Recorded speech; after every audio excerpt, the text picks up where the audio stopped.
Good afternoon, everybody. We're going to go ahead and get started. My name is Ethan Collier, and I'll be chairing today's meeting of the Chattanooga-Hamilton County Regional Planning Commission. Before we get started, I want to go over a couple quick things just from a procedure standpoint. So planning commissions received this packet in the mail well in advance of today's meeting, and planning commissions had the opportunity to review it. And so at times during the meeting, we do move pretty quickly. So make sure you've got a copy of the agenda in front of you so that you can track with us. In each case, I'll read off the agenda case number. I'll ask if there's any opposition here to those cases. And sometimes people don't quite understand what I mean by opposition. And really what I'm asking is, if you're here and you want to speak in regards to the case, make sure to raise your hand if I ask if there's any opposition present, because otherwise we may very well take action on it without having any public comment. So it's important you raise your hand when I ask if there's any opposition.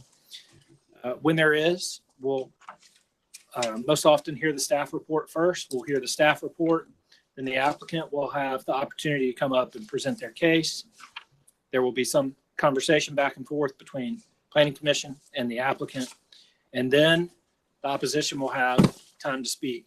The applicant has 7 minutes to present their case. Then opposition's got a total of 9 minutes to present anything that they want to share with us. Then the applicant will have 2 minutes after we've heard from the opposition. If you're here and you're in opposition, and it's also really helpful if while the applicant's speaking, you actually get out of your chair and line up on the right side of the room over here so that we can move along pretty quickly. We do limit the time to 9 minutes very strictly. And so from time to time, I'll have to interrupt people and let them know that there's somebody behind them that wants to talk, and make sure that we allow time for them as well. I think that's everything. I will also say that in the case of most of what we're going to do here today, we're making a recommendation to either the county commission or so the planning commission staff has made a recommendation to us. We're making a recommendation to the county commission or the city council. So make sure to follow along for the dates that these cases will be heard at the county commission or city council. There are no known changes to our agenda, so we'll just take it in its current form. And Mr. Schultz, do you have anything to add? No, just a reminder for November's Planning Commission due to the holidays, we'll be meeting on November 18th, which we normally meet on November 11th, but that's Veterans Day, will be closed. And so we'll be meeting on November 18th for anybody who may be watching. Okay, and Karen, we had discussed making some changes in regards to the staff updates and our work session. Can you go over those? Yes, Mr. Chair. We are, after the adjournment, Planning Commission will go into a work session. And we had advertised that work session, since we have to advertise so far in advance for the legal notice. We had advertised discussing Plan Hamilton and Plan Chattanooga during the work session.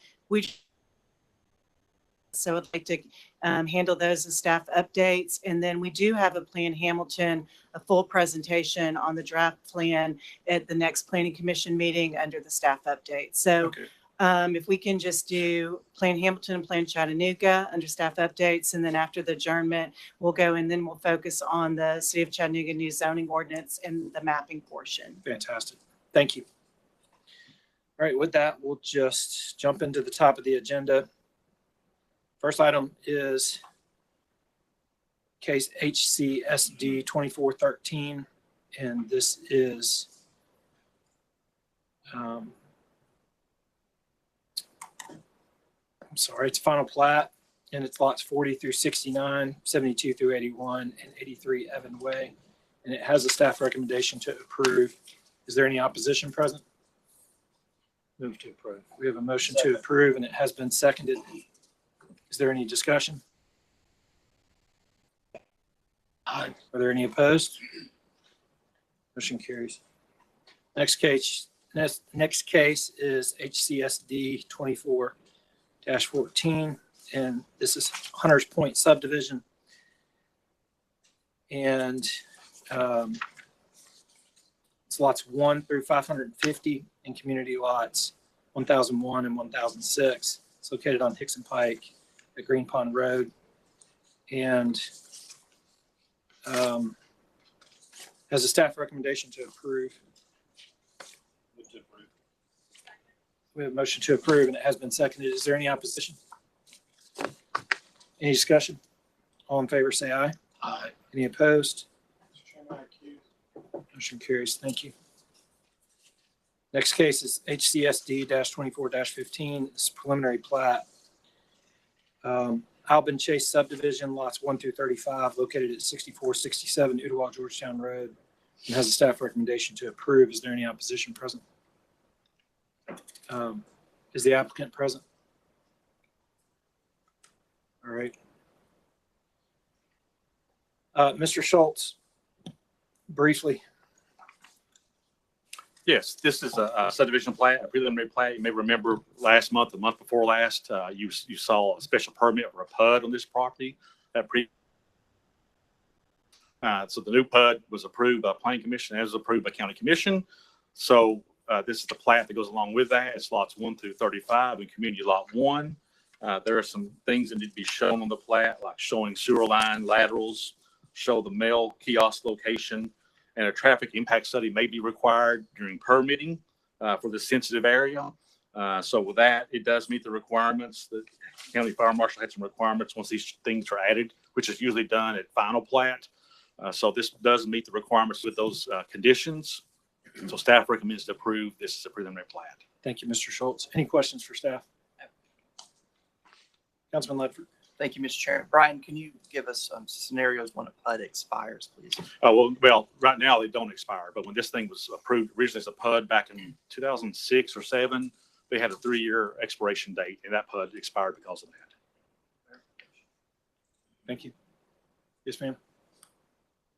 And I didn't mention earlier, but if you're here, please state your name and address for the record. Kim Helton, 8618 Snow Hill Road. This plat was not in the public notice issued in the paper. They have actually Harbor Chase, which I believe was last month, but this plat is not in the public notice. And also a gentleman spoke during the rezoning about a sinkhole in this development. He was an expert in geology, and it doesn't seem to show that on the plat or show where building setbacks of 25 feet would be that's required in the subdivision zoning regulations. Thanks. Thank you, ma'am. Brian, can you speak to what we've just heard in regards to the public notice? I don't have that public notice from me, so I don't want to speak to that. If it wasn't, I don't remember what was on last month's agenda, so I can't speak to that about if we didn't have it on there or not. I have it printed. I have it printed if you need to see it. Yeah, can you? Maybe one is this is a very similar name. We just copied the wrong name because Harbor Chase and Albin Chase could have just wrong copied the name over. But the setbacks are not required to be shown on the PUD. So that's one issue. I'm not sure about the sinkhole. That will have to be shown on civil plans. Those are typically not shown on the preliminary plat. Again, the setbacks are not shown either unless they're different than what's required in the zoning code. Thank you, Mr. Schultz. Mr. Lehman. So, Mr. Schultz, if it was incorrect on the public notice, does that have any bearing on taking action today on a preliminary plat? I'm not an attorney. I'm not sure. Is the applicant present? I think it probably should be deferred. Notice that we can't verify it today, then we probably ought to ask to defer it. Well, I haven't seen the notice yet, but I did notice on our sheet of comments that there were a couple of comments on Harbor Chase. So I think the two of the last four.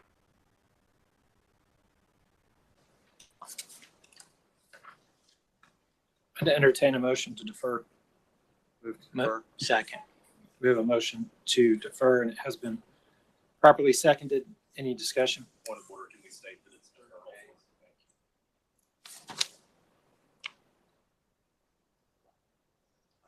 So we have I'm sorry. a motion I'm sorry, to defer for we've made a motion to defer Okay. 30 days, and it has been properly seconded. All in favor, say aye. Aye. Any opposed? Motion carries. Thank you. Next case is SDP-2431. And this is located at Gray Haven Estates subdivision of Plan Unit Development, Phase 1, lots 1 through 31, located at 1619 Gray Road. Has a staff recommendation to approve. Is there any opposition present? We have a motion to approve. And it has been seconded. Any discussion? All in favor, say aye. Any opposed? Motion carries. All right, that's all we had under subdivision plats and variances. Next, we have old business. And the first case under old business is 2024-0132. And this is located at 10330 East Brainerd Road. And it is an application to rezone from A1 to R1 and C2. And staff is recommended to deny the applicant's request and approve other. Is there any opposition present? All right. Excuse me, And Mr. Chairman, we did receive opposition email, and we did see one email in support.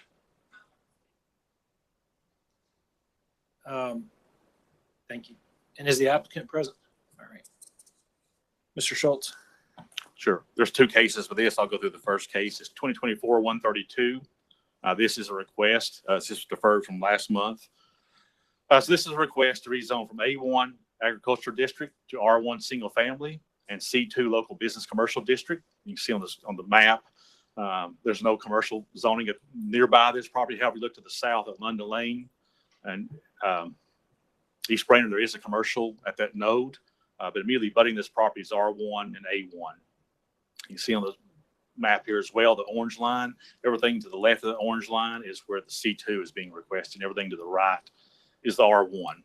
This property is roughly 70 acres in size. Number of units proposed in terms of residential is 199 units.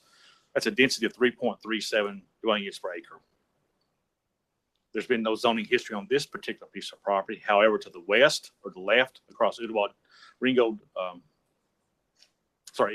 Road, that was rezoned to I1 to R1 with a PUD in 2016. Again, that's C2 to the south at London Lane. That was rezoned in 2005 to C2. There's R1 just immediately to the south that was rezoned in 2023 to this property. So there's been history of rezonings in this area. To the north of this property, single unit detached and agriculture uses. To the west, across East Brainerd Road is single unit detached residential, and you also have a school to the northeast or northwest. And the south is single unit detached residential. Here's a view of the site. You can see on the right-hand side is East Brainerd Road. Another view of the site from East Brainerd Road. This is a view north of the site. This is a view south of the site, which is single family detached dwellings. And this is west of the site across East Brainerd Road. This is another view looking down the East Brainerd Road. The site's on the left-hand side. You can see the zoning notification sign in the picture. This property is in one of our newer plans, which is the Area 12 White Oak Mountain Plan, which is adopted in 2019. The place type recommendation was suburban residential. Its primary uses are single family detached residential. Secondary uses are townhomes, ADUs, which is accessory dwelling units, home occupations, and short-term vacation rentals and bed and breakfast. As you see, it doesn't mention anything about commercial being appropriate at this location. The density in this suburban place type is between 3 to 5 dwelling units per acre. This property does have floodway on it. So that's also has another place type recommendation, which is reserve, meaning it should be protected because of the floodway. Here's a closer view of that place type recommendation. You see the green hatched, a stream that runs across this property. That's where the preserve is because of the floodway. And the remainder of the darker yellow is the suburban residential place type. This is a view of the site plan or PUD plan that was submitted. See, it's one entrance off East Brainerd Road. The residential, if you will, is to the right of the creek that crosses this property, and the commercial is immediately abutting East Brainerd Road or to the west of the stream that crosses this property. The residential component of this request is compatible with adopted land use plan. It would be compatible with adjacent land uses and development reform of this area. The proposed commercial uses and zoning does not meet the goals of the land use plan. and would introduce a new form of this location. The plan recommends crossroads or commercial development at intersections, which is basically to the south of this property. We're also currently conducting a new land use plan for the entirety of the county that's not been adopted yet. So based on those recommendations, staff recommends to deny the applicant request to rezone this property from R1 and A1, A1 to R1 for the entire site, instead of recommending approval of C2. So again, we're recommending to deny the applicant's request for R1 and C2, but approve R1 for the entirety of the site. The applicant did submit late Friday, sometime Friday, a revised site plan, if you will, for the commercial area. Here's a closer view of that. It shows the buildings broken up into individual building locations with three access points off East Brainerd Road. So you can see a view of that. Applicant did submit several conditions. I'll go through those if you wish, or let the applicant speak to those. Here's some examples of what the commercial area would look like that was provided by the applicant. Let's let the applicant go over these slides. So that was the rezoning. Here's the next case, which is case 2024-133. This is the PUD, same site. Get to the very end here. Here's same site plan, same request, except this is for a PUD. Staff recommends to deny the applicant's request for the PUD and the site. So therefore, change that commercial area to residential uses. Mr. Schultz, could we approve a PUD plan that's different than what we have in front of us? Yes, you could. You could make. He'd have to do a new PUD plan prior to county commission for action. Okay, thank you.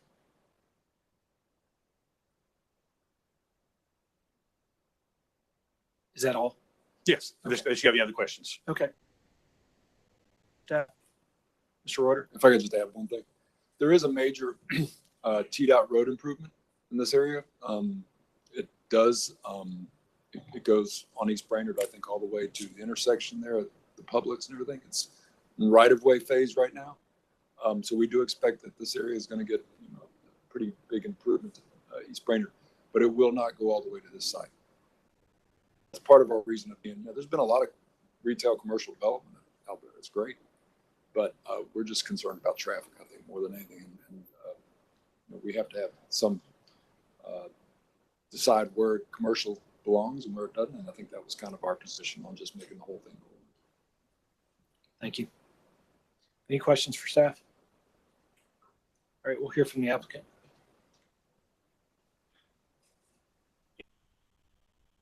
So 1734 Dayton Boulevard. Thank you, Commission, for the opportunity to present our next proposed neighborhood. I'm going to read some facts here that were also from the community meeting. So I'm going to kind of keep it as similar to the community meeting that we held for the folks that are here and also the folks that weren't there. Not sure if any of you are familiar with Magnolia Farms. It was in the picture to the south, the neighborhood directly across the street. But that's been our flagship community since 2018. There was an R1 PUD approved for Magnolia Farms. It was 136 acres. It was approved with 248 buildable lots and 25 community acres. Currently, we've built out 199 lots. There's 49 lots that were not developed, have not been developed, which leaves 81 acres of community space. It's a PUD density of 1.6. So Magnolia Farms has been our flagship. It's been our best community. We've been looking to replace that with our next neighborhood since 2020. And when the property directly across the street came available, that was what made the most sense. I'm going to talk about the R1 portion of what we submitted. 70.5 acres, 59 acres of R1 proposed. That leaves 18.9 acres of community and open, and a dent 3.37. We would propose that this project would start in 2026 and be completed by 2032. It's very likely, after engineering and environmental studies and all of the due diligence that goes into it, we would not be able to maximize the 199 lots that are shown. So similar to Magnolia Farms, we would anticipate this lot count going down, this density going down, this community and open space going up as we engineer this site out. We would hopeful this would be our next flagship community in Appleton starting in 2027. And now I'll speak to the commercial area. The commercial area was not Pratt's idea. This came to us from a resident in the area. She's familiar with development. She lives in Magnolia Farms. She brought this idea to us knowing that the Wellington subdivision had recently been approved with a similar commercial node. The Wellington subdivision, 70.4 acres, 200 and plus homes approved, and a 4-acre commercial. It's very similar off of a major thoroughfare directly across the street from another residential subdivision. So when the idea was brought to us, we thought through it, we analyzed it, we talked to staff and others in the community, and to us, it made sense. There's C2 existing just down the street, one neighborhood to the south that has not yet been developed since 2005, he mentioned. So we're looking to bring that first community node to the area. I have some proposed conditions that had come throughout coordination with staff in the community meeting. I can read those, or if y'all have had a chance to read them, I'll go ahead and read them. Proposed C2 zoning conditions. A minimum of 25 feet type A landscape buffer shall be installed and maintained within the R1 zoned area. I'll read them from up here. Parking in the proposed commercial area shall be set back a minimum of 25 feet from East Brainerd Road.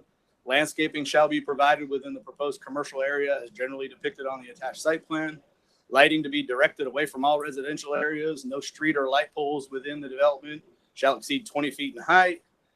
The C2 zone property shall consist of no more than 6 buildings with the aggregate building square footage of said buildings not to exceed 100. A clubhouse residential development shall be permitted within the C2 zone property. A minimum 10 acres will be utilized as community space, as planted buffers, open space, amenity areas, retention ponds, walking trails, and other uses for the good of the development. And the developer shall construct off-site roadway improvements as determined by a traffic study provided by an independent traffic engineer as approved by Hamilton County Engineering and Highway Department per the recorded subdivision regulations at the time of permitting. Could you go to the revised commercial site plan here? When we were, actually, could you go back to the original site plan full one? So when we first submitted this, we wanted to get a baseline in for comment, for community feedback, for staff feedback. One of the comments or feedback that we got was, it looks like a strip mall. I can understand that now as seeing it. So again, with community and staff feedback, with some internal feedback and some design and planners feedback, we've done a revision. That would be the updated plan if you could here. So it's hard to see, but we went with disconnected buildings, connectivity to from the neighborhood. There's a walking trail in between the 2 ponds over the stream to the area. There's now walkability or connectivity between the 2 areas that are divided by the existing natural water features. Disconnecting the buildings to allow for gathering areas in between. So this was all based on good community and staff feedback. The term Cambridge Square-esque has come up. This is something that we'd look to provide to the community. There's a lot of growth in this area. They mentioned the roadway improvements that are coming. I believe the WWTA has some planned or discussed upgrades to the area. So this was mentioned to us as a major growth area in the county. If you could go to what we call the inspiration or example photos. Is there one more? Let's go to the first one. Okay, so those are just similar, some aesthetics, some vertical profiles. The bottom right hand is actually a building that we own and maintain next to our office. Go to the previous. And this is just some representative pictures of outdoor seating areas, large stormwater retention ponds between the commercial area and the preserves. So that's what we're trying to portray. That's an office building next to our office. Those are the tenants.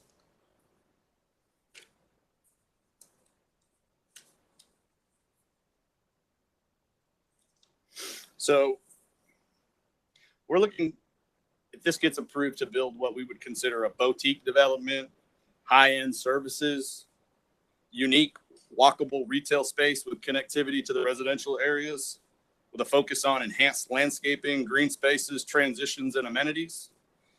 Just some of the potential tenants: be caffeinated, clumpies. Mr. Chairman, time is up. Thank you. Any questions for the applicant before we hear from those that are here in opposition? Can you go back to the site plan? I've got a question. Commercial area overall. The overall. Is this based on a survey or is this GIS showing the location of the creek? GIS data. This is all GIS data. Can you go back to the area plan map? Would you say? The area plan? Oh. That right there. Thank you. Any other questions? I guess Mr. this Ring. one's for staff. Can you go through what's allowable in C2? Just for information. C2 is wide open. There's a lot of uses in there. C5, which we have in the county, is more like a neighborhood type commercial zone, would be the type uses that they'd be talking about. But it also restricts the square footage of those buildings. They asked for C2. I mean, I know the recommendations for R1, but they asked for C2. So I was just curious what was allowable for that. Because I'm assuming staff didn't make any didn't make any comment on conditions for what would be allowable in a C2 No, or what 'cause we had- you'd limit. Okay. Right here, C2, retail sales, offices, banks, theaters, beauty parlors, restaurants, cafes, automobile service stations, automobile record service, commercial and non-commercial greenhouses, single-family dwellings, police and fire stations, farming, agriculture type uses, stables, athletic fields, on-premise, off-premise signs, storage garages, public utility buildings. There's a lot in here. C5 is more what the zone you would need, but it has a size restriction. And you probably haven't checked, but I'm assuming the C5 square footage doesn't match with the applicant's condition number 4. I'm assuming he's asking for larger. C5 off the top of my head. I'm trying to find it here because I think it's 5,000 square. That sounds right.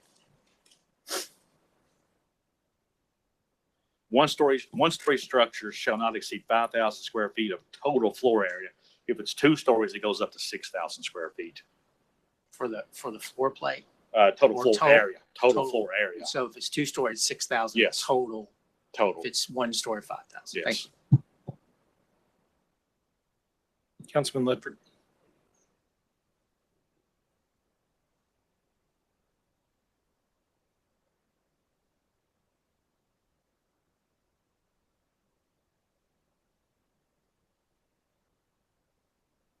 I apologize. I don't have that information. There were, I believe, 13 buildings. It's now down to 6.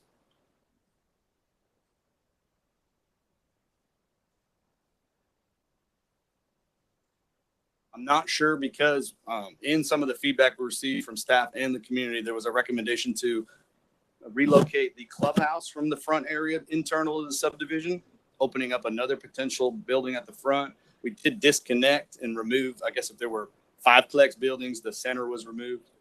So I apologize. I don't have those square footages. I can get that information before it's my turn to speak again.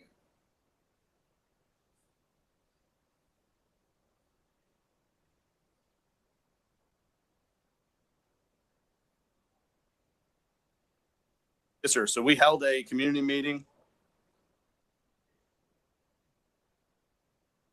Yes. These are formulated from the community feedback received since last month's deferral to now.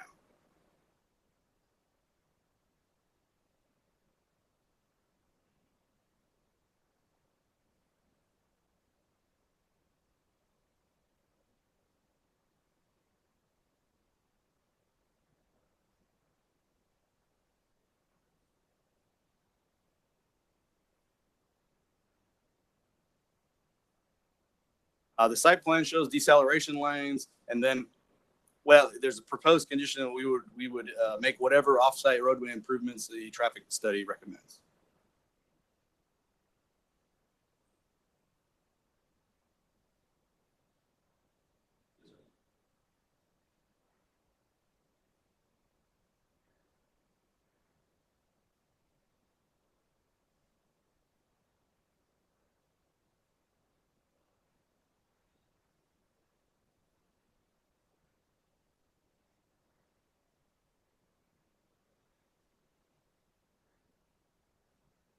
100%. I was prepared to discuss that when it was my 2 minutes on the back end. I'll mention it now, though.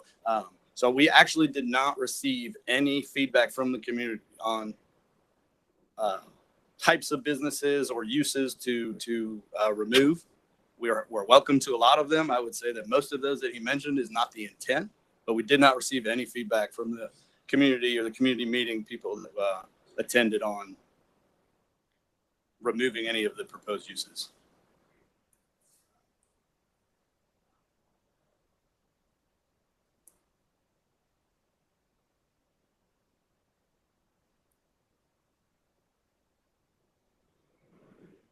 Full than today. So I've heard feedback that it's kind of 50-50.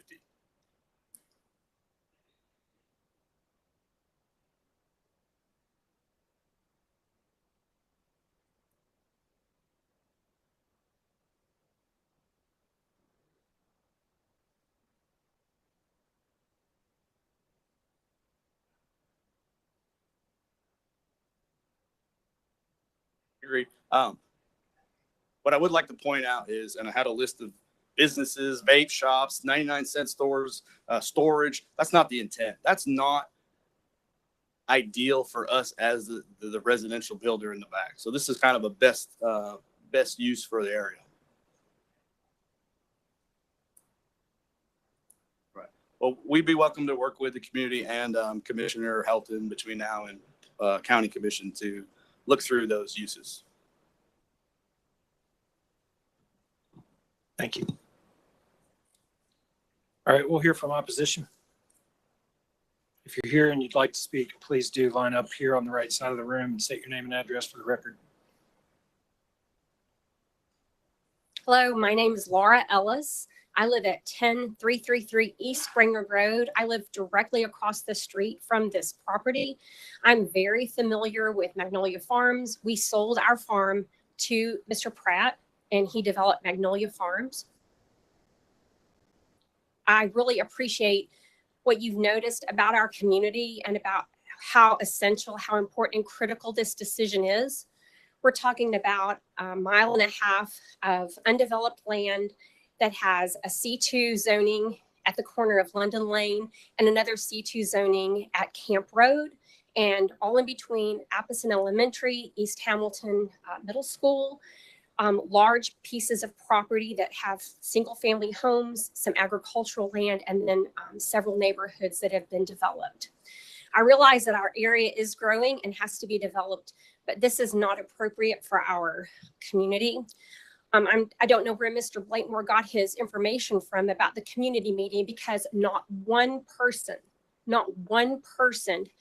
voiced a favorable opinion about this development. Every person there was in opposition, not so much to the residential, even though I don't think it's a very creative or beautiful plan. No one voiced an opposition to that, but there was not one person in favor of this commercial zoning. We've had petitions that have been placed at Barnell and at Greyflower Deli, and I heard over 300 names were submitted in opposition. We have a small working community. We are not boutique people. We are not.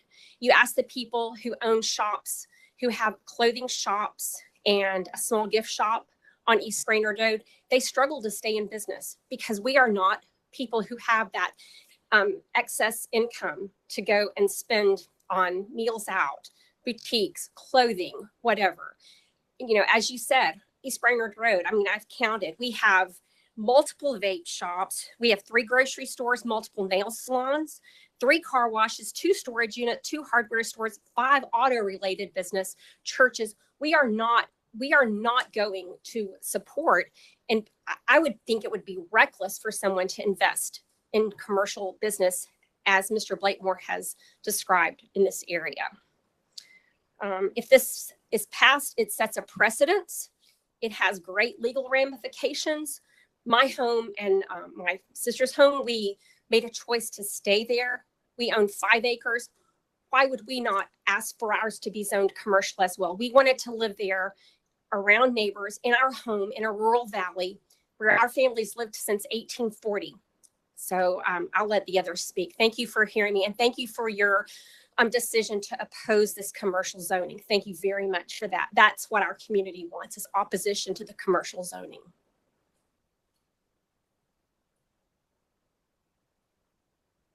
Kim Hilton, 8618 Snow Hill Road. And I'll say that there are many people that wanted to be here today, but cannot take off work. They just can't.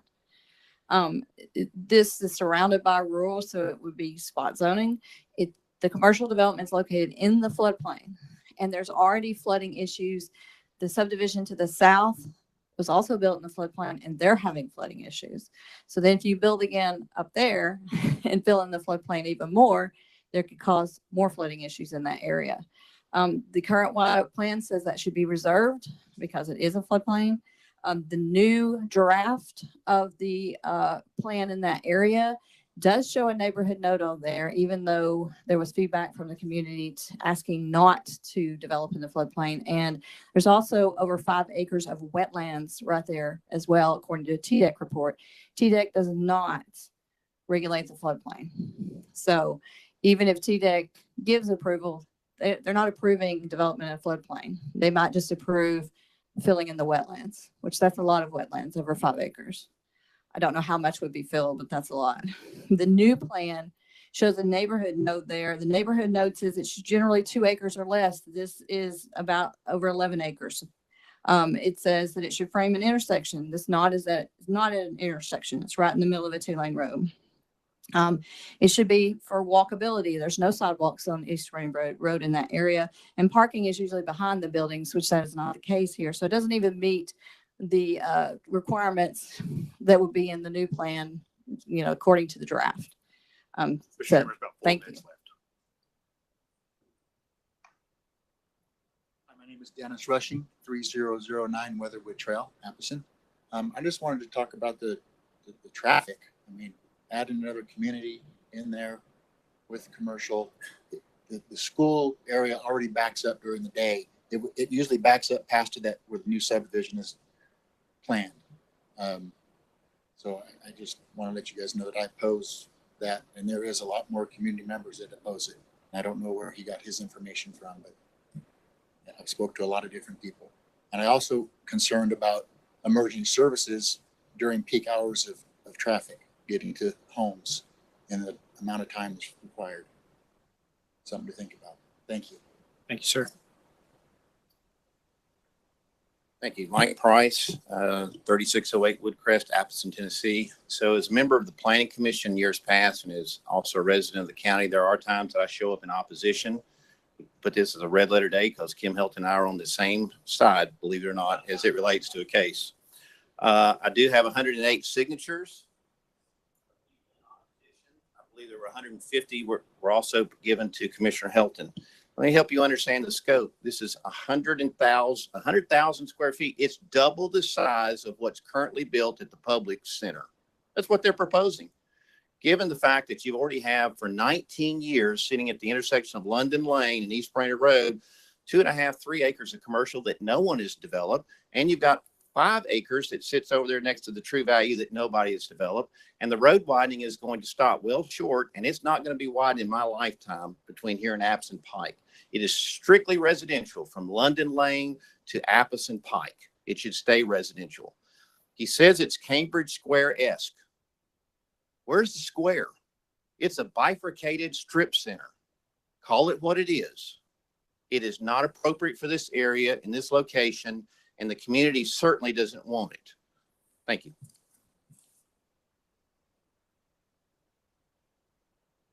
Mr. Chairman, there's about 2 minutes left. My name is Terry Knoll. I reside at 3730 Woodcrest Lane.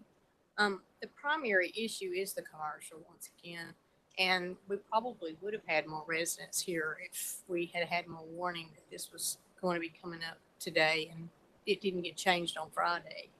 I attended the community meeting. When the question was asked, who's against the commercial, 100% of the residents raised their hand. There were over 30 people there, and it was a big storm that night. There probably would have been more then. And we've collected over 250 signatures on the petitions to be against the commercial. As far as implying that there's community support, I think that's a little disingenuous. There's no major intersection or intersection there. It's 100% residential area or agricultural. And also your staff recommended denial of this. So I think that should be taken into account. Thank you. Thank you, ma'am. Mr. Blackmore. I'll try to go through the notes I took real quick. So I do understand that staff had to recommend denial based on the area plan that's approved, but I do understand that area plan is being revised and updated, and there would be support or a use in this area for commercial moving forward. So again, that's where some of the mindset of proposing this came from. There's mention of 150, 250, 300 signatures. I provided my email at the community meeting. I got 4 emails regarding conditions and noteworthy comments for this neighborhood, and one that said go away. So if 4 emails came in, I have many more than that. Folks that are interested in seeing this evolve and are looking to go and have a good dinner across the street from where they live or where they live as this development proceeds. The reason for the C2 was there's C2 one property down. We didn't want to introduce any new zoning. We want to keep it consistent. On the Wellington plan, it was a C2 zone. Sorry, it was a C5 zone. C2 zone with mention of C5 for some of the buildings. I can pull it back up. So we would welcome any conditions between now and county commission that the community can come up with. We don't want a vape shop. We don't want a dollar store. We don't want car washes and storage. This needs to add value to the neighborhood that we're looking to develop. There was mention of setting a precedent. I would argue that a template and a standard had been set when Wellington was approved. Mike came up here to speak in opposition, and that was his project. He's here very frequently offering up subdivisions just like this. This just happens to be in his area of town. And again, we would welcome feedback. The acres for the commercial was just to use the stream as a delineator. We can continue to move that, make that smaller. It was just seemed like a very clean, clear-cut delineator. Welcome any questions. Thank you. Are there any questions for Mr. Blackmore? Okay. Thank you. Would you like to say something? Just a little bit. Sure. Lee Helton, 561 Melwood Lane, County Commissioner for District 7. I have received several phone calls in support of some type of commercial in this area. The people who do not want it are an order of magnitude higher. They've been far more vocal. If by chance it comes out of this commission with a recommendation to have the commercial, I would ask that it be restricted very heavily. No fast food, no gas stations, really restrict it down to something that's palatable for my community members. My concern is on the commission that I sit on, who has final say, is that there will be support for this, as we have a lot of people who do not represent rural areas at all city. I worry that if that product, the C2, gets to us, that something that we can't live with is going to get through. So whatever comes out of here, please consider restricting it down. On the traffic side, a dedicated turn lane the full length of the place, regardless of a traffic study. I think that will help mitigate a lot of problems. I appreciate you letting me have a little input. Thank you. Thank you. Mr. Lynn. Brian, did you read C5? Did you read those C5 uses, appropriate uses? I did not, but I can. The C5, again, it's a neighborhood type commercial zone. It's beauty, nail, and manicure and barber shops, bicycle sales and rentals, a drugstore, financial facility, a food store such as retail, bakeries, meat and fish markets, a library, commercial nurseries, office and studios, a restaurant, dry cleaning establishments. It does allow dwellings. The thing that keeps this under control is the size of the buildings, but it also goes on a step further and prohibits certain uses like liquor stores, playing of music, vehicle sales and rental and service is prohibited. Warehousing and distribution is prohibited. Adult-oriented establishments, billboards, drive-through trades, that type of facilities and gasoline pumps are prohibited. So it's more of a neighborhood type scale uses that you would see in these areas. That I'm assuming was developed for commercial that's in a little bit more of a residential area. Like a transition area, like this would somewhat be, other than I think the hang up here is the square footage restrictions. Thank you. Mr. Schultz, you can go back through that list again. You don't have to, but you mentioned restaurants. I think it's debatable whether someone considers a restaurant fast food or so.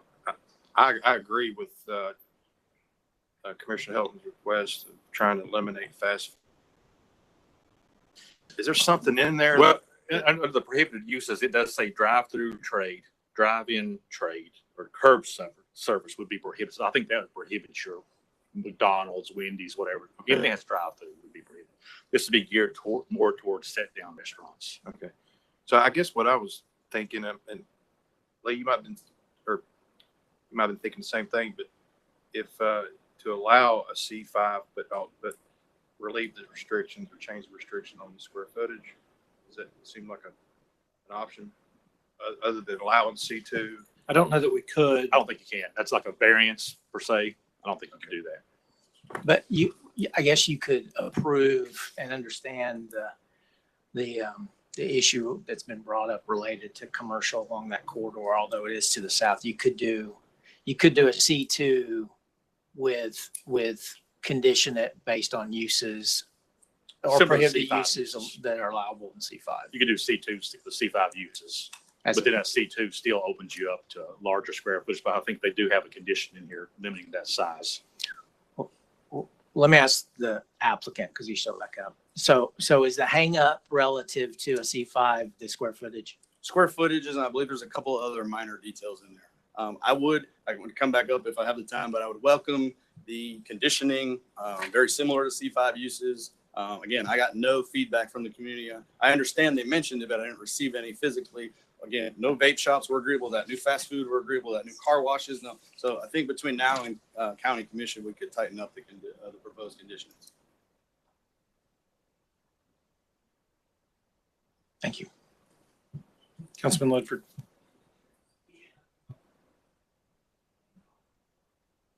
I've been doing this a long time. Just because they didn't reach out to you, they didn't reach out. They're supposed to reach out to their county commissioner. They're supposed to reach out to the planning. So just because you personally didn't receive it doesn't discount that it exists. Understood. Okay. Number two, Mr. Chairman, I would like to ask if Mr. Price has anything to say because his name was personally invoked. And I thought that would be a little bit unprofessional.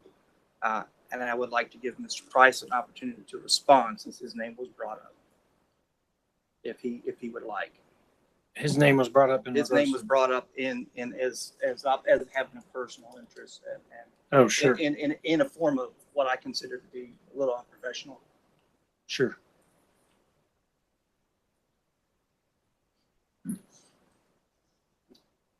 Appreciate the opportunity. So let me just point out a couple of things here. Wellington subdivision is being brought up as your poster child on why to approve this. That was 4 acres, not 10. It was less than 30,000 square feet, not 100. It was 5,000 square foot buildings, not 20. Huge difference. Had a square. Everything was forced to the interior. This is a strip center.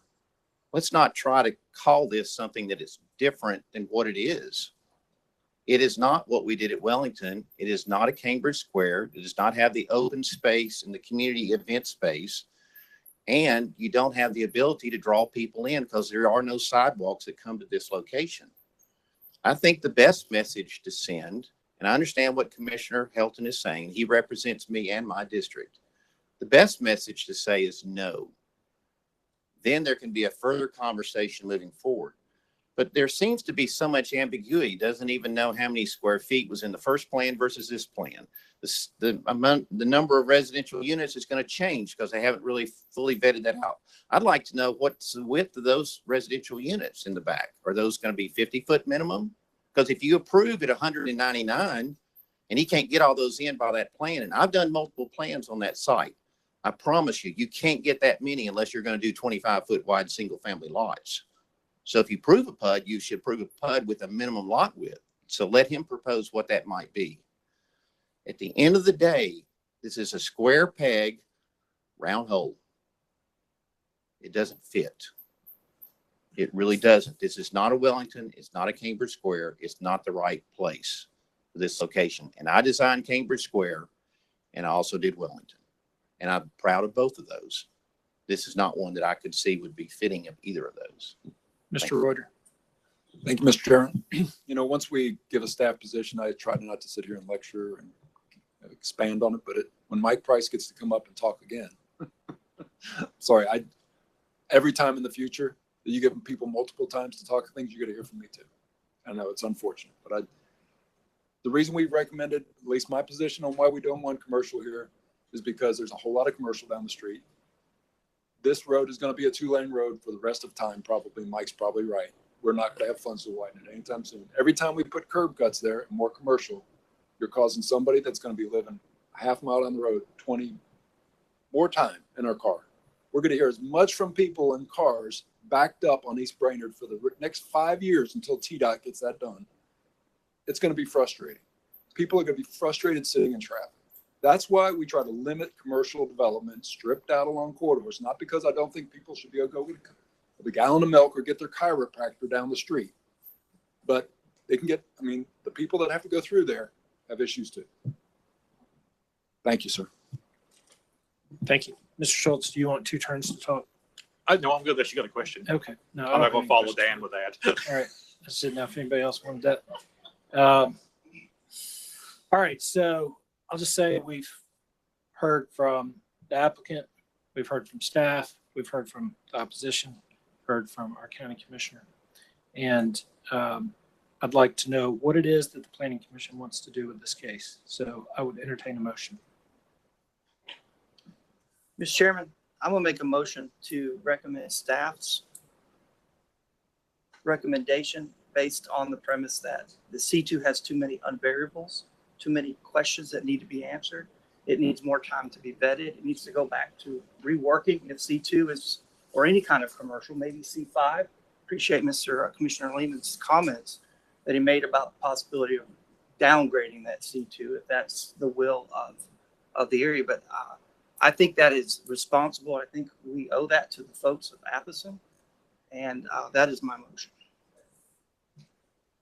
You have a motion to deny the applicant's request and approve other.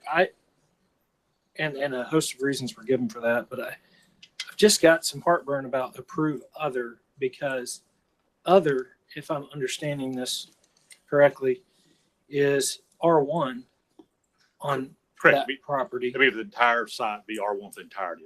which the applicant isn't asking for R1. So they're asking for C2. What we would normally do if an applicant were asking for C2 is we would either deny it or we would approve it, but we wouldn't, without the applicant's permission, approve R1. So I'd like to hear from the applicant you now know there's a motion and it has been seconded, but I've got some concerns about approve other. You probably could still talk this planning commission into a deferral. I don't know for sure that that's possible, which will maybe give you time to work through a plan that could get support here and at county commission. You could certainly withdraw it and put it back in, or you could give me some comfort with your comfort level with what approve other means. Correct. If I understand, we're agreeable to approve others R1 PUD on the entire 78.5 acres and allow us the opportunity to either revise the site plan to R1 in the front or continue the cleanup that's needed for C2 zones, C5 zones, the restricted uses. No, I don't. Because county commission can vote on their choice. Well, As I that's understand. probably true. Yeah, at county commission, there'll be the applicant's original request, which is for C2 and R1. And then there'll be the planning commission recommendation on that same agenda, depending on what that is. Yes, we are agreeable to staff and planning commission recommendation for R1 PUD on the entire 70.5 acres. All right. Thank you. Any other discussion? I was going to ask if I could add on conditions because I'm assuming we approved R1 with no conditions. I would like to see, although I think we're going to require it for the number of acreage and or number of lots, a traffic impact study with, and also like to require continuous left turn lane and then the TIS to look specifically at appropriateness of decel lanes and alignments of the existing subdivision. So I'd like to add that as a condition. So we have a motion with condition and has been seconded. Any other discussion? All in favor say aye. Aye. Any opposed? Motion carries. And the next item on our agenda is case 2024-0133. And this is the same property and a special permit for residential plan unit development.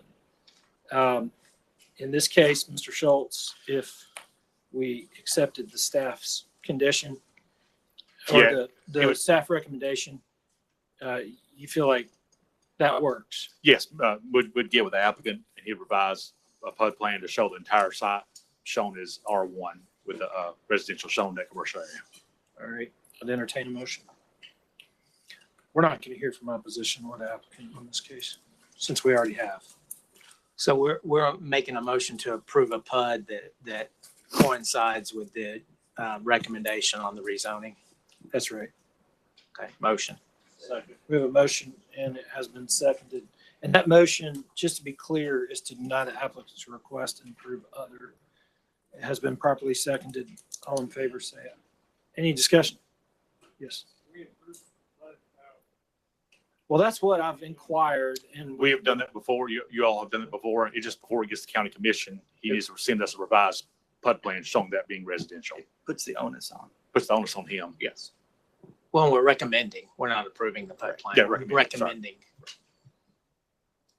Oh, I don't like it either, but I don't vote. So I think it's weird. There is. All in favor? Aye. Any opposed? Motion carries. I'm assuming that was only 2 no's, right? I heard one on my right, one on my left. so just to, well, I'll ask the question after the fact because it does bring up density approval based on the PUD plan, but we can talk about that. Well, go ahead and vote. We Oh, did. wait. Okay. What's your question about the PUD? No, I mean, the point was made, which is a good point about voting on a PUD plan that we haven't seen. And in particular on that, it's based on density and a PUD plan that shows one lot that's 11 acres. I'm assuming would change the density It will. agreed to on the PUD plan. I guess to the point what was the existing, was it 3? I mean, I know the area plan recommendation was 3 to 5. I don't remember. What was it on the R1 PUD that they show? They're showing 3.37. Okay. So I guess the C2 area would increase 11, and then that would allow some increase in the residential number of lots. And you're triggering over 200 units, it's going to trigger secondary interest to be shown as well. That's right. Yes, he's right now 199 without the C2 being shown. Thank you. Any other discussion on that? All right, moving on. Are we done? Nobody's got anything else? All right. I wasn't being sarcastic. I was just felt like we had Move the agenda, Chairman. discussed it. Well, that's what I felt like doing. So thank you. First item under new business is mandatory referral 2024-0138. And this is located at 900 block of Eleanor Street. And it's a street right-of-way closure. It has a staff recommendation to approve. Is there any opposition present? Move to approve. We have a motion to approve and it has been seconded. Any discussion? All in favor say aye. Aye. Any opposed? Motion carries. Next case on our agenda is case 2024-0145, and this is located at 4031 Chandler Avenue, and it's an application rezone from M1 to R1, and staff is recommended to approve the applicant's request. Is there any opposition present? There's a motion to approve, and it has been properly seconded. Any discussion? All in favor say aye. Aye. Any opposed? Motion carries. Next case on our agenda is case 2024-0149. And this is located at 7405, 7409, 7410, and 7415 Sonia Lane. And this is an application to rezone from R2 zone to C2 convenience commercial zone. Staff is recommended to approve with conditions. Is the applicant present? And is there any opposition present? And how do you feel about that condition? We have a motion to approve and it has been seconded. Any discussion? Hearing none. All in favor say aye. Aye. Any opposed? Motion carries. Next case is mandatory referral 2024-0150. And this is located at an unnamed right-of-way off of 7400 block of Sonia Lane. And for a street right-of-way closure, and staff is recommended to approve. Is there any opposition present? We have a motion to approve and it has been seconded. Any discussion? All in favor say aye. Aye. Any opposed? Motion carries. Next case is a mandatory referral 2024-0151. And this is located at 100 block of North Lyerly Street. And this is for sewer easement abandonment. And staff is recommended to approve. Is there any opposition present? What's the will of the commission? We have a motion to approve and it has been seconded. Any discussion? All in favor say aye. Aye. Any opposed? Motion carries. Next case on our agenda is 2024-0153, and this is located at 8348 Daisy Dallas Road. And it's an application for rezone from a planned residential development to a residential planned unit development. And it has a staff recommendation to approve. Is there any opposition present? You're here in opposition? Is the applicant present? Mr. Schultz. Yes, this is case 2024-153. This is a request to rezone from a PRD, planned residential development, to a PRD, planned residential development. This is in the city of Lakeside. This is unlike our PUDs. This is actual zone you have to rezone to. So anytime you make changes to your approved PRD, you have to go back through and rezone the property. That's why this is in front of you. Proposed use is single unit residential. Number of acres is 15.95 acres. Number of units is 47. That's a density of 2.94. Some history on this property. In 2017, this property was rezoned from R1 to a PRD. It crosses to the north as well. Had 97 single-family lots and 28 townhome lots, for a total of 125 lots in total for both the north and south part of this property. The PRD was amended to decrease the lots from 97 lots to 64. and increased the townhome units from 28 to 50, and the overall count from 125 lots down to 114. Again, that was in 2019. Here's the original current PRD approved plan on this side. The area in question is the area in the red box. The area to the right without the red box has already been developed and recorded with lots. See the one on the left-hand side, it shows some single-family dwellings to the right along Daisy Dallas, and these other units are townhome units. This plan had 50 townhouse lots and 8 single unit or single family, if you will. This is the revised PRD plan, if you will. So it gets rid of all the townhomes. It shifts to single family. So the number of units on this side removes the single family along Daisy Dallas. You see they're now gone. All this is shifted to single family units and a total unit count of 47 single unit detached dwellings. Here's an aerial view of the site. It's single unit detached to the south and west. The east is vacant property, and to the north is single unit detached. Here's a view of the sign that was with the property. Another view of the site. This property is located in a lakeside plan, which was adopted in 2006. The plan recommendation was low density residential. The plan recommendation was for single unit detached with a density of 3 units per acre. This is within that requirement. The request would be compatible lakeside plan. The request is compatible adjacent land use and development reforms. So staff recommend to approve to rezone this to PRD since it's a reduction in the number of units and shifting from townhomes to single family.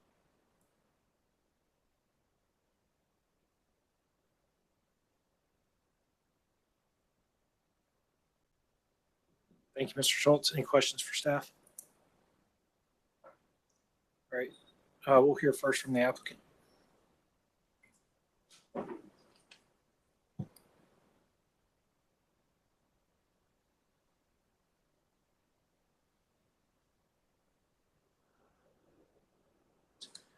I live in Sail Creek, and we are changing what was originally planned to be a townhome development into a single-family home development, and we've eliminated quite a few houses that front on Daisy Dallas Road and turned that into green space. We think we've got a better plan here and one that the community will like a lot. See, the changes are quite obvious. I'll entertain any questions. Any questions for Mr. Bell? All right, you have to talk for another 7 minutes, Mr. Bell. So I don't know what it is you want to talk about, but we're going to need to hear from you for another 7 minutes. Well, we've been through a lot of changes on this plan. I'm kidding. You just wanted to start all over? We'll hear from the opposition, then you'll have an opportunity to respond. You mentioned the green Sir, space. could you state your name and address for the I record? apologize. Clay Palmer, 8318 Hale Road. I'll be the next door neighbor to the side of this property. And I've got 7 adults and 5 minors that will be affected by this build. First of all, I'm in approval of this neighborhood. You've got a twin neighborhood across the street from it. And that looks great. I'm excited about the new neighbors. You mentioned redoing the space at the front for a green space. I think that's a good idea. I'm curious what would be there. I don't know if you're. Sir, if I could, make sure to direct your questions to us. Okay. We'll have the opportunity to hear from Mr. Bell. Okay, I apologize. I've No, not you're- been to one of these before. No, you're all right. So, Just direct any I'll go ahead questions and you've list got off to my us. questions, Yeah, that'd and be then maybe you'll direct me to the answers for those. Fantastic. Thank you. I'm curious about right of closures. We use the intersection of Hale Road and Daisy Dallas 3 or 4 times a day, picking up kids to and from school. So I'm curious about watershed. Hickson's a big floodplain, so that's a big concern of ours. Will there be any fences erected between my property and this neighborhood? Curious about the number of houses that's been answered. Curious about the proximity of the houses to each other. I'm curious about the timeline, when this will happen. The style of houses, that's just a personal curiosity. Average square foot of the houses, and if there's going to be an HOA poking their noses into my business. So those are my questions. Thank you. We've got an opportunity to hear from Mr. Bell here in just a second, so we'll make sure he answers as many of those as possible. Okay. Thank you. Mr. Bell, I think that's all the opposition or questions that you've got. I can speak to some of the opposition's concerns.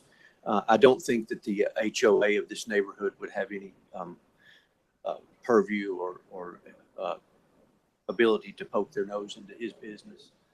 The green space will be just that. It will be green. And we're going to leave it a natural space. It has a very nice creek that runs through it. And we're going to leave it a place where people can enjoy the nature of the creek and whatnot. The houses will be relatively close together. They'll probably be 10 to 20 feet apart and constructed. There'll be a cottage style that's popular now. They should be between 1,500 and 2,500 square feet, depending on whether they're 1 or 2 stories. Were there any other questions?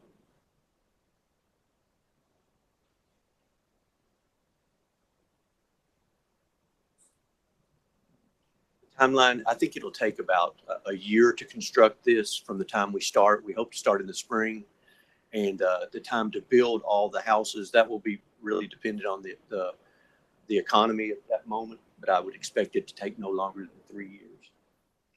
And the right of closures, I'm not certain exactly. Yes.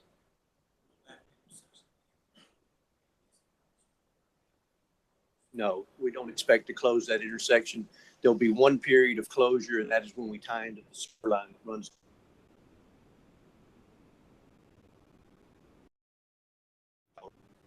Contractor will be restored, meeting all the safety and close and providing another out. I think Mr. Lehman had a. No, I'd written down the questions. I'm assuming that'll probably be a proper for a new home to see.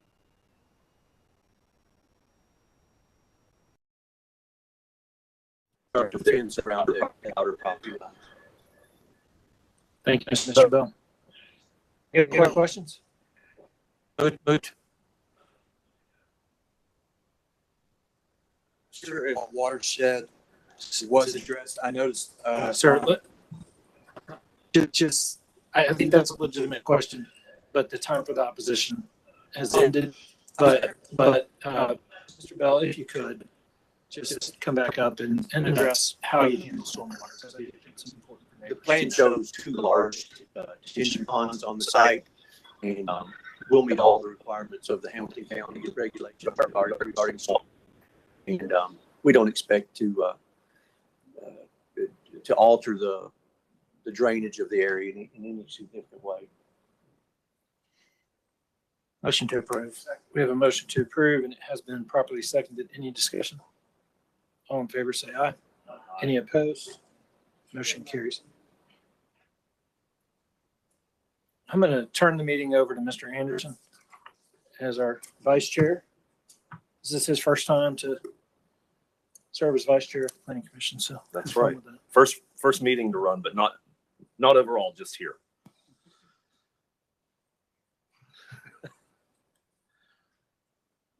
Wait till our chairman leaves. All right, thank you. Next case is 2024-0146, a rezone from R3, R4, and C2 convenience commercial zone with conditions to R1 residential zone. Staff report on that. Sure, we had a recommendation to approve. This is case 2024-146. This is the Helix Farm subdivision out 153. That's roughly 167 acres. Number of units proposed in this property is 430 units. It's shifting away from a commercial shopping center to residential in nature. The breakdown was units, again, it's 430 total. That'd be 105 townhomes and 325 single family. That's a density of 2.57 dwelling units per acre. And just in the zoning map, there's a wide range of zones in this location. This R3 is in an island here surrounded by this development. That's not being changed. That's current apartment complex. That's not part of this property. So you can see there's a mixture of zones in here. So rezoning this property would be a down zoning from commercial and R4 to R1. Bunch of history on this property over the years. I won't go through all that unless needed. Here's an aerial view. Again, 6104 and 6107 Helix Ridge to the east. It's single unit detached. To the south is single unit detached and commercial on Highway 153. If you go up to the north, again, there's multifamily or apartments, and then there's single unit detached. And then to the west along 153, you do have some single unit as well as some commercial, which is the Fountains, North Chattanooga. There's a view of the south side of the site. Another view of the entrance into the development. This is a middle view of the site as you go into the development. Another view of the middle of the development.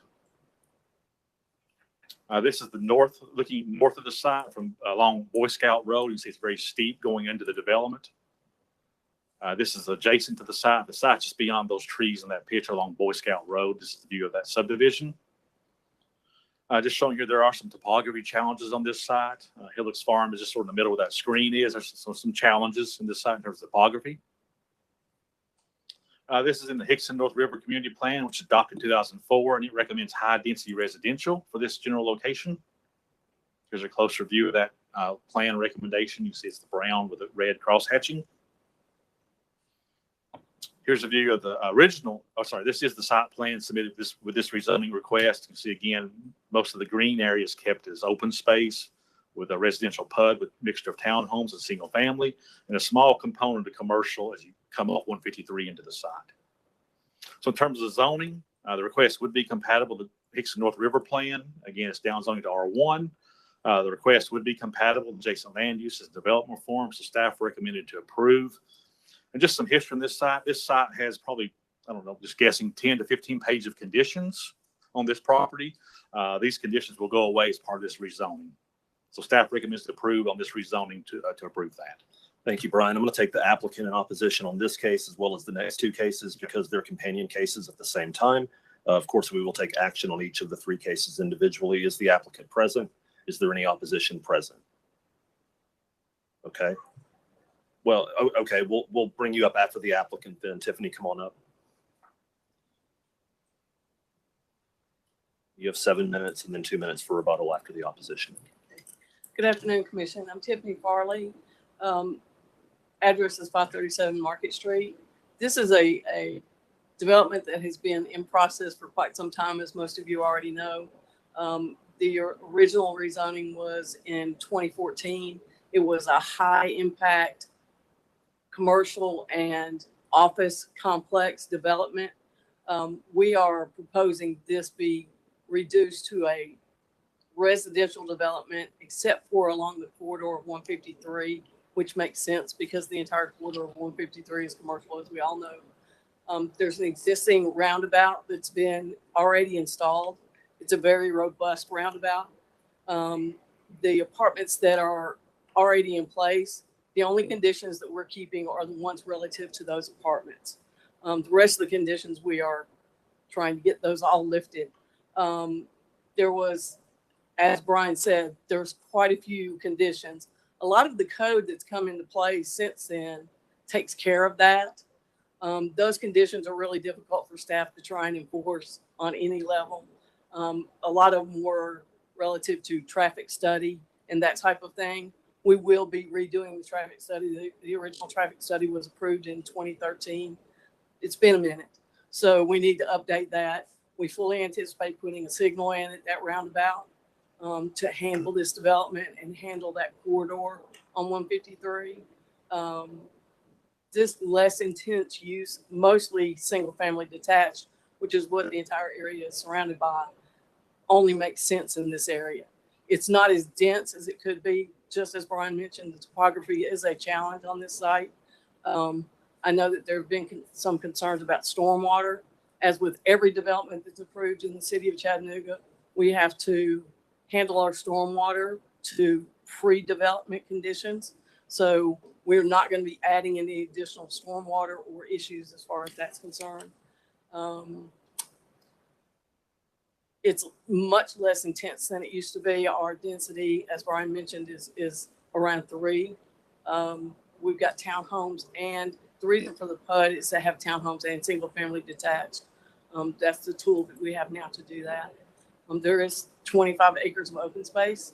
I know there was also a concern about doing a separate entrance onto Sand Switch because we do have just a little finger that touches Sand Switch. We do not plan on doing that. We've talked to the fire department.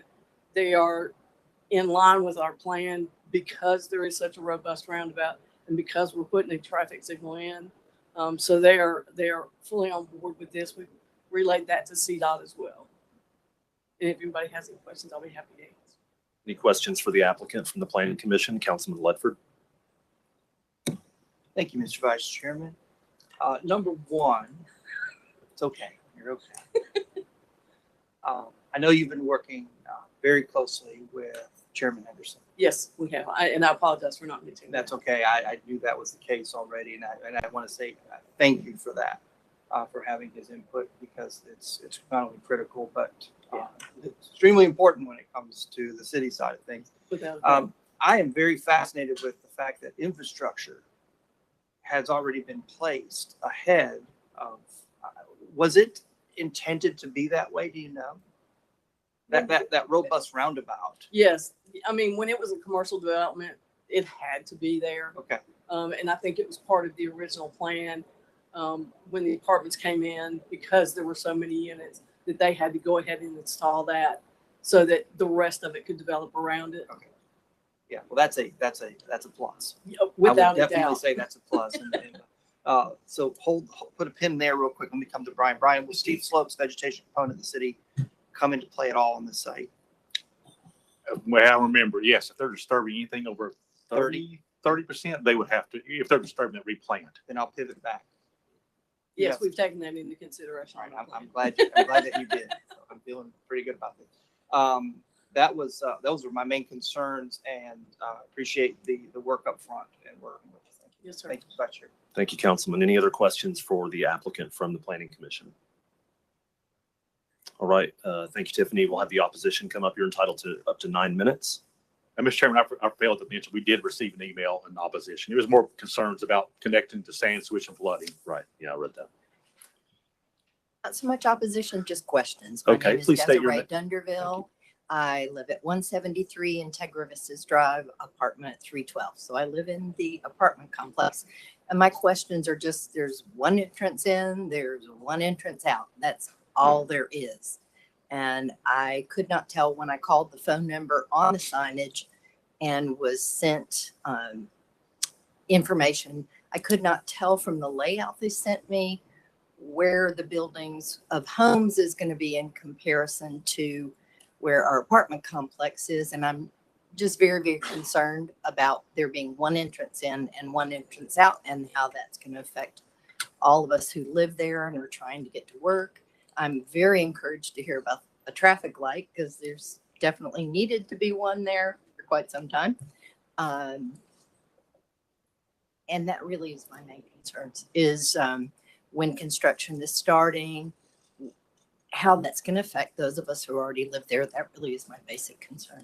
All right. Thank you very much. And we'll bring or any questions for the opposition from the Planning Commission? We'll bring the applicant back up to hopefully speak to those questions. Construction will likely begin within the next 12 months. As far as the traffic signal and there being one way in, one way out. Oh, sorry. Sorry. It's all right. The apartments have an entrance in, and they have an emergency access that comes around. They're approximately 75 feet apart.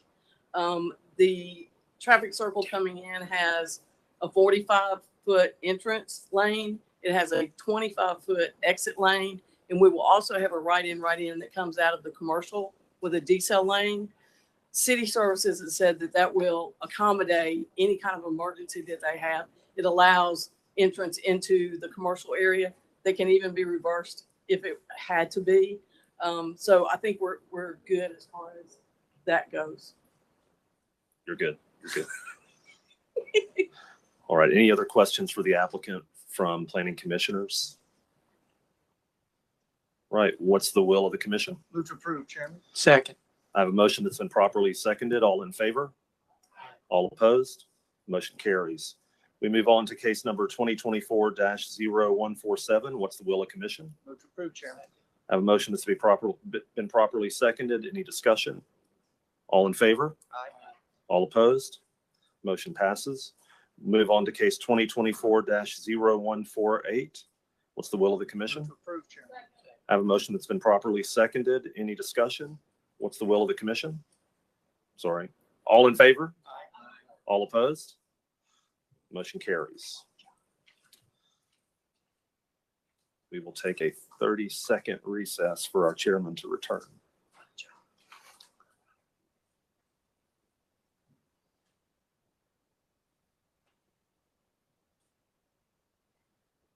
Thank you. Well, we'll move along, and when he returns, he can take the chairmanship back.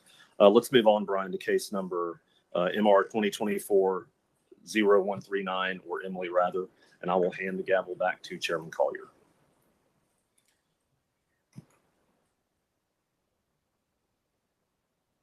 Do you want me to do the presentation?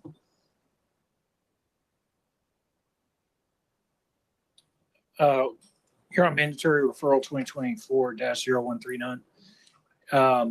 Is there any opposition? We have a staff recommendation too. Thank you. We have a motion to approve and it has been seconded. Any discussion? All in favor say aye. Aye.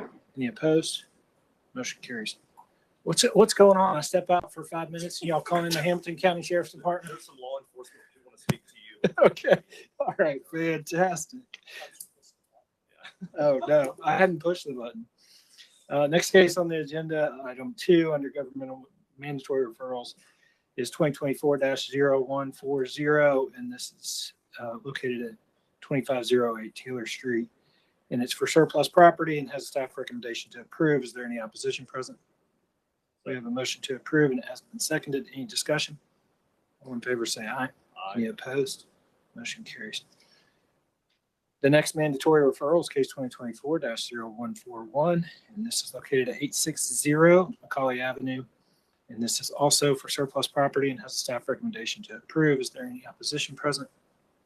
So I have a motion to approve and it has been seconded. Any discussion? All in favor say aye. Aye. Any opposed? Motion carries. Next case is 2024-0142, and this is located at 4520 Oakland Avenue. It's also a mandatory referral for surplus property and has a staff recommendation to approve. Is there any opposition present? I have a motion to approve and it has been properly seconded. Any discussion? All in favor say aye. Aye. Any opposed? Motion carries. Now we have staff updates.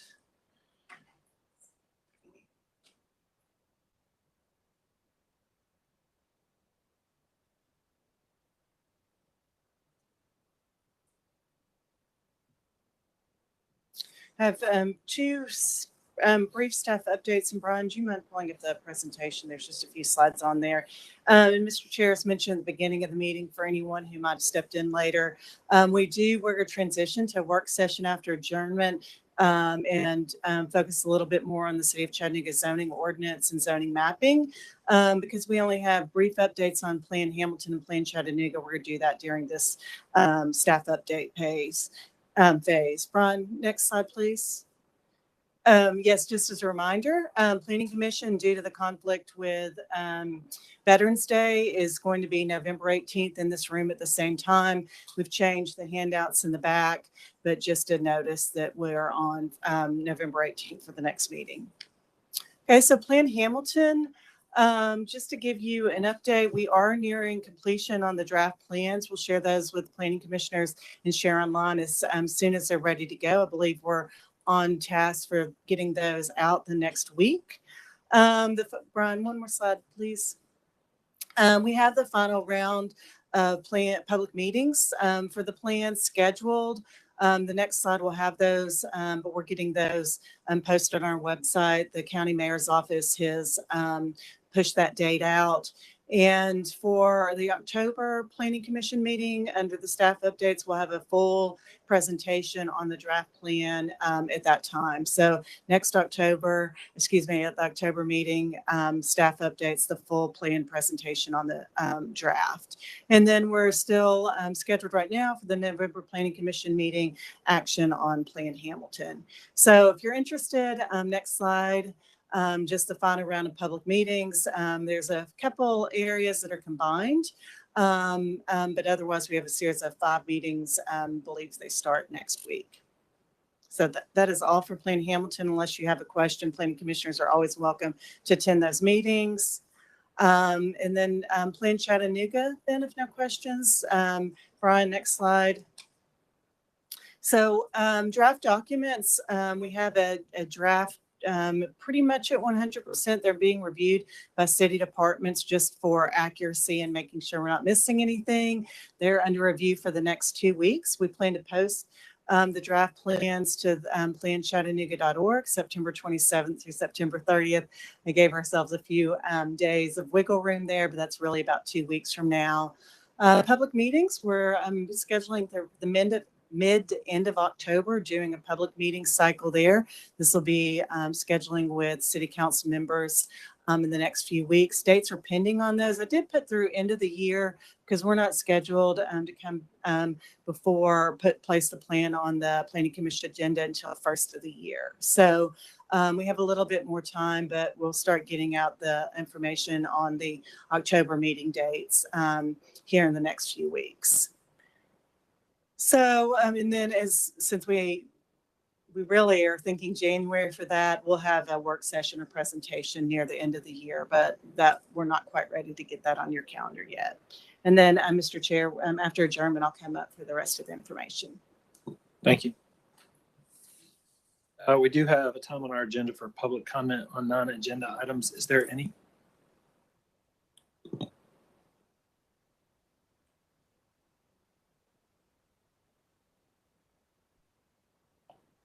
Kim Helton, 8618 Snow Hill Road.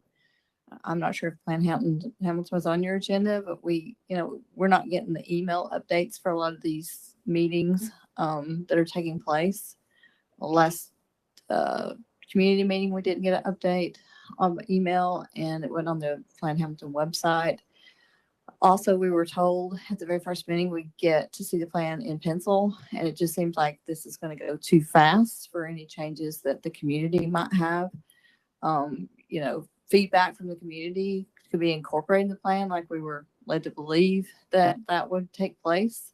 We were told we'll get to see the plan in pencil. We'll get to make some feedback. The plans can be changed based on the feedback.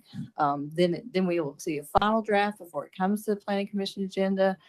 And this seems like it's just going in the direction of that's not going to happen. So those are the concerns that we all have about Plan Hamilton right now. Thank you. I would encourage you to reach out to your county commissioner and express those concerns as well. Mr. Chairman, if I could have Yes. final comments. I do want to just sort of just note that we are really close to having draft county plan documents done, city plan documents done for the first time in history. We've never done a comprehensive review of city infrastructure, city growth projections, any of those things. We've never had a county plan where we looked at road conditions, fire and emergency services, sewer, natural resources. We've never done that in our history, and this is a very, very positive time. Understand that, during the last year, we've had public meetings, and there absolutely is time when maybe the public meeting's not posted on the right website or whatever. I want to just be very clear. We have a very successful regional planning agency. We have very successful and competent city and county staff that have been working on this with us. I'm very proud of the work that we have done for the last year. I want to be very, very clear about that. We have a great opportunity. We have a great city and county, and we have a great opportunity with this planning process. So again, I appreciate all the advocates and citizens that are involved. I do want to give a lot of thanks to the city and county elected officials, city and county mayor, and this planning commission for the trust that they've placed in us, because this is really an important time for us. And I really appreciate the trust that you've given. I know that's a lot to ask of you, but I think you're going to be very pleased when the plan's presented. So thank you for that. Thank you. All right. Can I get approval of the Planning Commission minutes of August 12th, 2024? We got a motion. It has been seconded. Any discussion? All in favor, say aye. Any opposed? Motion carries. And Mr. Payne's not here. So okay, we have a motion to adjourn. Turns out we can still adjourn a meeting without him. All right. Thank you.